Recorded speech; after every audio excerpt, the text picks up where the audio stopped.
El carruaje avanza sin prisa en la noche fría del 1 de julio de 1896. El estruendo de un disparo sobresalta al caballo que apura el paso hasta llegar a destino. El portero del Club del Progreso, decidido, abre la puerta del carro. La visión es estremecedora. El líder de la Unión Cívica Radical, Leandro N. Alem, tiene un tiro en su sien derecha. Su cuerpo es trasladado hasta el salón del club y en una ceremonia improvisada despiden azorados a una de las figuras claves de la política de la época. La voz de la revolución yace sin vida sobre una mesa con el rostro velado por su poncho de vicuña.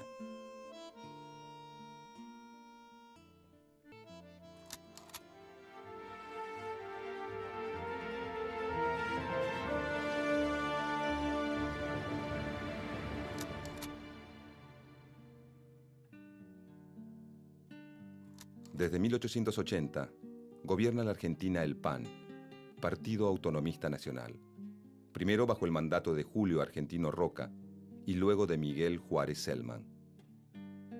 El fraude es el mecanismo usual en las elecciones. En todo el país, pero sobre todo en el litoral, las transformaciones sociales producto de la inmigración masiva se hacen cada vez más notorias. Juárez Celman lleva 4 años en el gobierno. Su política económica profundiza el desarrollo del modelo agroexportador, que genera una crisis económica que, a medida que avanza, articula a los opositores. A partir de la publicación de un artículo en el diario La Nación, que denuncia el lamentable estado de las cosas sin una oposición que controle el poder del presidente, se conforma la Unión Cívica de la Juventud, que reúne a un grupo de jóvenes estudiantes universitarios que organiza, el 1 de septiembre de 1889 en el Jardín Florida, la primera manifestación de oposición a Juárez Celman. Después de esta reunión, la Unión Cívica de la Juventud cambia de nombre al incorporar a otros opositores y comienza a llamarse Unión Cívica. Luego de 10 años de mantenerse fuera de la política, el popular caudillo Leandro N. Alem regresa como líder de la Unión Cívica y firme opositor al régimen roquista. La oposición liderada por la Unión Cívica tiene 2 objetivos: agitar a la opinión pública contra el gobierno y preparar una revolución para derrocar al presidente. Acusa al gobierno de Juárez Celman de carecer de moral administrativa y pide la libertad del sufragio y el respeto a las autonomías provinciales.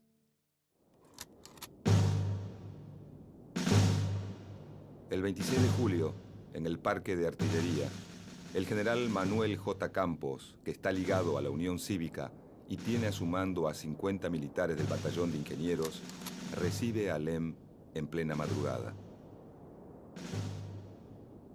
Leandro N. Alem será el jefe de los civiles, mientras que el general Campos será el jefe militar de la revolución. En pocas horas se suman 400 civiles y más de 1000 uniformados que inician el alzamiento conocido como la Revolución del 90. El presidente Juárez Celman se dirige hacia el cuartel de retiro, donde se concentran los hombres del ejército y la policía leales al gobierno.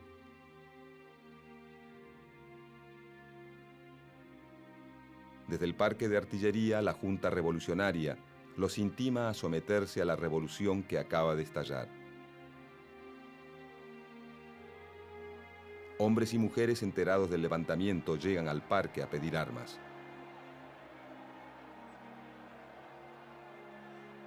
La Junta los forma en 2 batallones y ordena la movilización de la Guardia Nacional.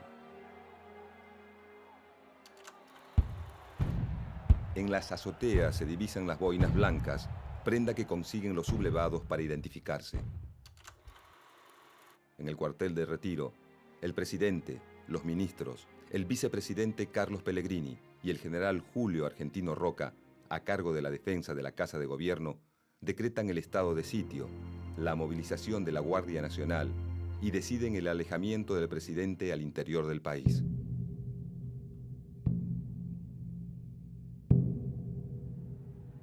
El general Levalle y el vicepresidente comandan el ataque contra los rebeldes.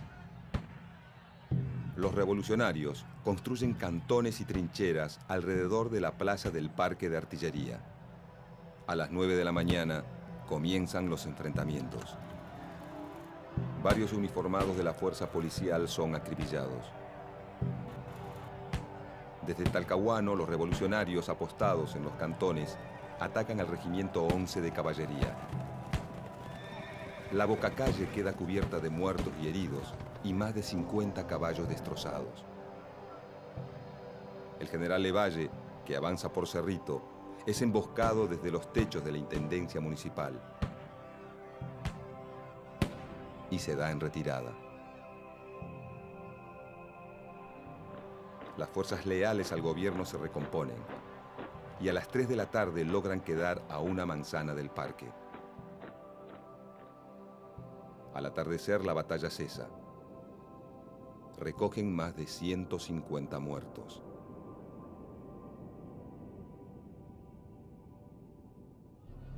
Por la mañana se reinician los ataques y las fuerzas revolucionarias deben replegarse dentro del parque.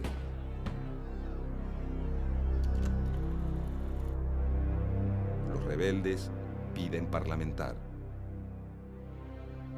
Aristóbulo del Valle se reúne con el vicepresidente Carlos Pellegrini y le solicita un armisticio de 24 horas para enterrar a los muertos y atender a los heridos.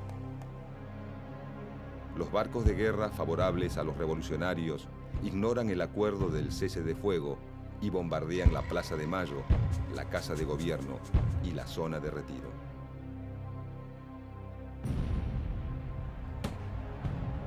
A las 5 de la tarde se reanudan los combates en la zona del parque. Las fuerzas revolucionarias comienzan a debilitarse. Leandro N. Alem y Aristóbulo del Valle, ante la falta de municiones, pactan con las autoridades los términos de la rendición. La revolución ha concluido.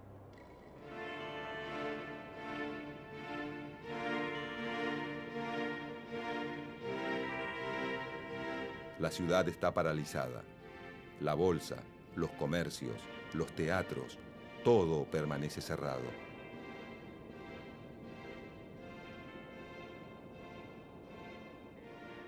Juárez Celman, sin el apoyo de su propio partido, presenta la renuncia el 6 de agosto de 1890.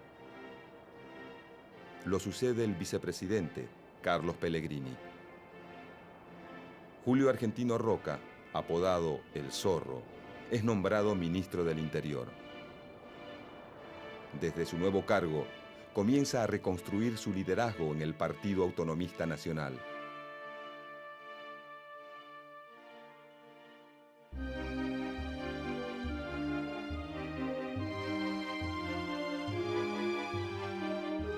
En 1891, la Unión Cívica proclama su fórmula para las próximas elecciones.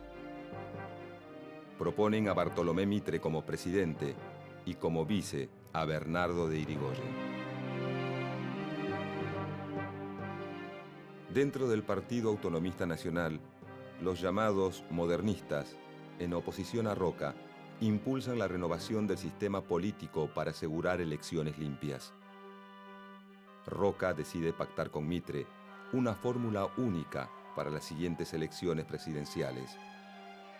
Mitre es un hombre de la Unión Cívica, donde hay dirigentes como Bernardo de Irigoyen o Leandro N. Alem, que proponen seguir la lucha, pero ahora contra Roca. Al aceptar Mitre el pacto propuesto por Roca, provoca la ruptura de la Unión Cívica.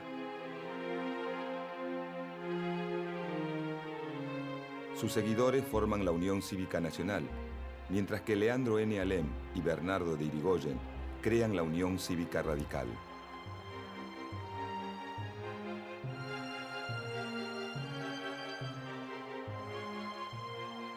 La posición en contra del régimen de los radicales hace que el presidente Carlos Pellegrini declare el estado de sitio y detenga a varios de sus dirigentes, acusándolos de estar organizando una revolución.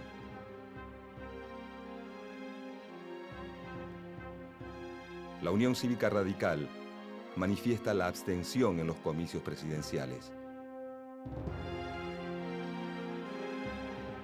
Roca, luego de pactar con Mitre, levanta la candidatura de Luis Sáenz Peña y José Evaristo Uriburu, que con fraude ganan las elecciones.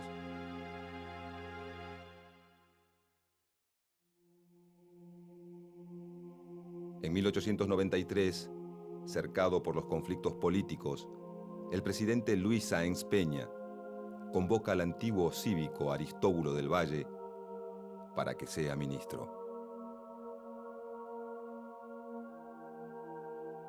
Leandro N. Alem y sus partidarios radicales reconocen a Del Valle como a un viejo compañero de lucha y, seguros de no ser reprimidos, inician levantamientos en Santa Fe, San Luis y Buenos Aires para derrocar al régimen conservador. Del Valle se opone y renuncia. El Congreso aprueba la intervención de las 3 provincias que los rebeldes han logrado tomar. Un mes después, hay 3 nuevos levantamientos en las provincias de Santa Fe, Corrientes y Tucumán. Julio Argentino Roca, nuevo comandante en jefe del ejército, acaba con los levantamientos. La victoria lo posiciona, una vez más, como el hombre necesario para los conservadores. Leandro N. Alem ha formado a su sobrino Hipólito Yrigoyen para ser un importante político de nuestra historia. Pero durante los 6 meses que Alem es encarcelado, la relación con su sobrino se vuelve cada vez más tensa. El nuevo líder radical, Hipólito Yrigoyen, es acusado por Alem del fracaso de la revolución. La relación entre ambos se quiebra definitivamente. Los radicales conservadores se irán con don Bernardo. Otros radicales serán socialistas o anarquistas. La canalla de Buenos Aires, dirigida por el pérfido traidor de mi sobrino Hipólito, se irá con Roque Sáenz Peña. Y los intransigentes nos iremos. Aristóbulo del Valle muere. Leandro N. Alem, con sus fuerzas agotadas, entristecido por la muerte de su amigo y compañero de lucha y acuciado por problemas económicos, escribe su testamento político. He terminado mi carrera. He concluido mi misión. Para vivir estéril, inútil y deprimido, es preferible morir. Sí, que se rompa, pero que no se doble. Mis dolencias son gravísimas, necesariamente mortales. El 1 de julio de 1896, Leandro N. Alem, mientras se dirige en su carruaje hacia el Club del Progreso, se quita la vida. Tiene 54 años. Su cuerpo es trasladado hasta el salón y en una ceremonia improvisada, los presentes despiden azorados al líder radical. La noticia conmueve al pueblo que se reúne en las calles. El desfile acompaña al féretro embanderado. La muerte de Alem profundiza la crisis entre las facciones radicales de la capital, liderada por Bernardo de Yrigoyen, y la provincia de Buenos Aires, conducida por Hipólito Yrigoyen. Bernardo de Yrigoyen impulsa una alianza con la Unión Cívica Nacional.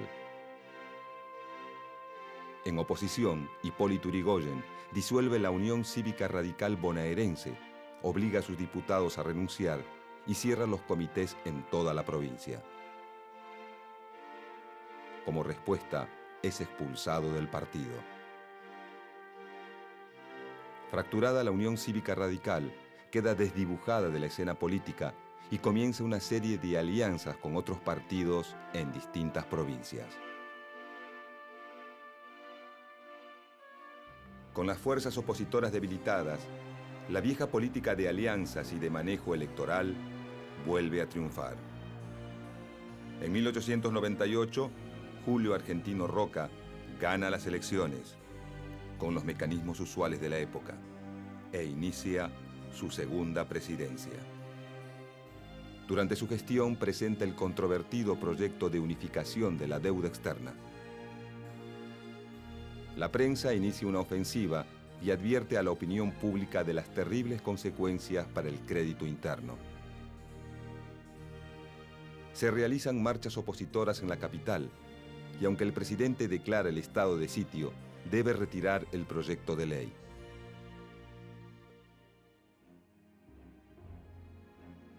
Ante el avance de los ideales anarquistas entre los trabajadores y el aumento de la conflictividad social ante las malas condiciones de vida y de trabajo, se plantean dos respuestas. En 1902 se sanciona la Ley de Residencia, que permite la expulsión del país de aquellos extranjeros que son considerados agentes de perturbación social, los anarquistas. Y también se lleva adelante una investigación de las condiciones de trabajo en Argentina, que sirve como base para un proyecto de Código del Trabajo, pero no llega a ser aprobado por el Congreso. Se acercan las elecciones y las prácticas fraudulentas continúan.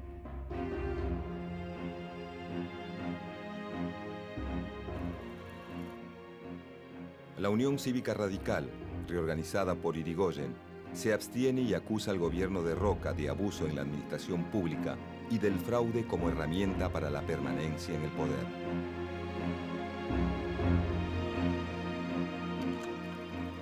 En 1904, la fórmula conservadora de Manuel Quintana y José Figueroa Alcorta gana las elecciones. En 1905, estalla la última revolución radical en Buenos Aires, Rosario, Córdoba y Mendoza.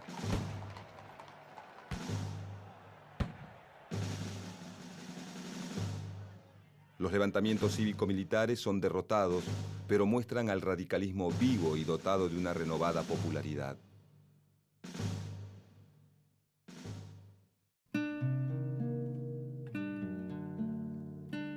A fines de 1905, el presidente Manuel Quintana enferma gravemente y muere pocos meses después.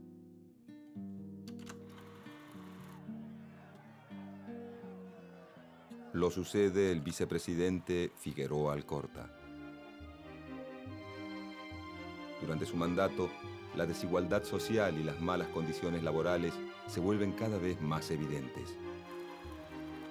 Las extensas jornadas y la explotación de niños y mujeres fomentan un fuerte malestar entre las clases trabajadoras.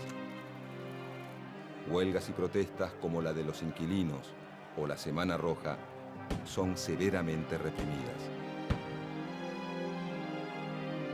Antes de finalizar su mandato, Figueroa Alcorta promulga la Ley de Defensa Social, que permite el confinamiento en cárceles a quienes se consideren peligrosos, capaces de ocasionar disturbios.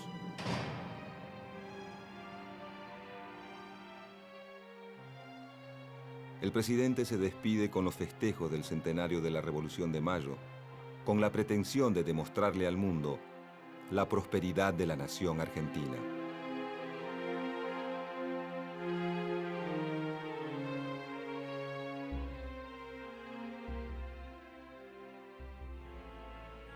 La fórmula del PAN, Roque Sáenz Peña, Victorino de la Plaza, se impone, fraude mediante, en las elecciones de 1910 casi sin oposición y consigue la totalidad de los votos del colegio electoral.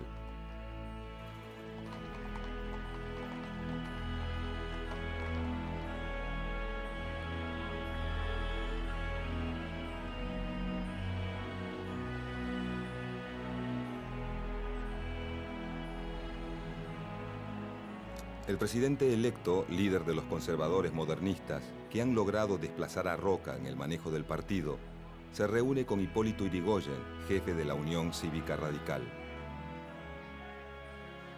Yrigoyen promete abandonar la vía revolucionaria y Roque Sáenz Peña promulgar la ley electoral que será fundamental para la historia de la República Argentina.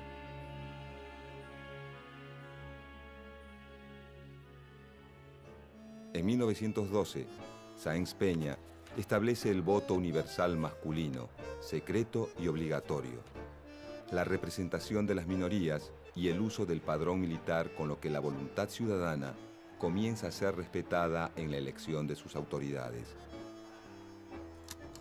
La UCR abandona la lucha revolucionaria y junto al socialismo se integra al mapa electoral. El partido liderado por Hipólito Yrigoyen surge como una fuerza nacional por encima de las diferencias regionales y de clase. Sus actos son cada vez más masivos. La UCR organiza una red de comités por todo el país que se va posicionando como la base de su poder electoral. En 1916, la fórmula radical con Hipólito Yrigoyen a la cabeza gana en las elecciones presidenciales sin fraude. Años de precariedad política llegan a su fin. La ley Sáenz Peña representa la llave hacia un nuevo período político en la historia argentina. Una nueva metodología regirá al país durante los próximos 14 años. Las elecciones sin fraude y el inicio de una nueva política en que las masas populares tendrán mucho para decir.